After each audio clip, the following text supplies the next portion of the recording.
एक गांव में दो मित्र नकुल और सोहन रहते थे। नकुल बहुत धार्मिक था और भगवान को बहुत मानता था, जबकि सोहन बहुत मेहनती थी। एक बार दोनों ने मिलकर 1 बीघा जमीन खरीदी, जिससे वह बहुत फसल उगाकर अपना घर बनाना चाहते थे।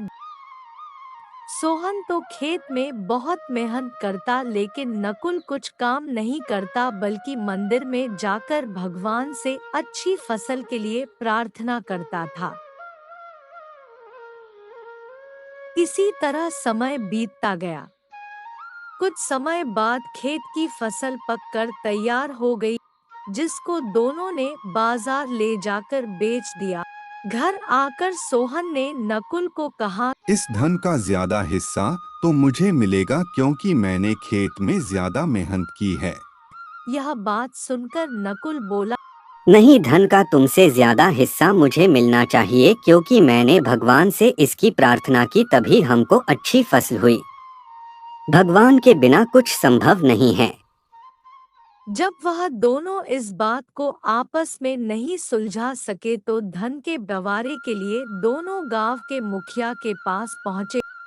मुखिया ने दोनों की सारी बात सुनकर उन दोनों को एक एक बोरा चावल का दिया, जिसमें कंकड़ मिले हुए थे। मुखिया ने कहा, कल सुबह तक तुम दोनों को इसमें से चावल और कंकड़ अलग करके लाने हैं, तब मैं निर्णय करूंगा कि इस धन का ज्यादा हिस्सा किसको मिलना चाहिए। दोनों चावल की बोरी लेकर अपने घर चले गए। सोहन ने रात भर जागकर चावल और कंकड़ को अलग किया, लेकिन नकुल चावल की बोरी को लेकर मंदिर में गया और भगवान से चावल में से कंकड़ अलग करने की प्रार्थना की। अगले दिन सुबह सोहन जितने चावल और कंकड़ अलग कर सका उसको ले जाकर मुखिया के पास गया, जिसे देखकर मुखिया खुश हुआ।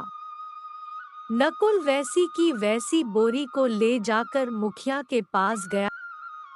मुखिया ने नकुल को कहा कि दिखाओ तुमने कितने चावल साफ किए हैं। नकुल ने कहा, मुझे भगवान पर पूरा भरोसा है कि सारे चावल साफ हो गए होंगे। जब बोरी को खोला गया तो चावल और कंकड़ वैसे के वैसे ही थे।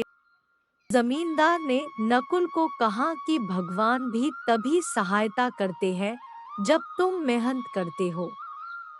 जमींदार ने धन का ज्यादा हिस्सा सोहन को दिया। इसके बाद नकुल भी सोहन की तरह खेत में मेहनत करने लगा और अब की बार उनकी फसल पहले से भी अच्छी हुई। इस कहानी से हमें यह सीख मिलती है कि हमें कभी भी भगवान के भरोसे नहीं बैठना चाहिए। हमें सफलता प्राप्त करने के लिए मेहनत करनी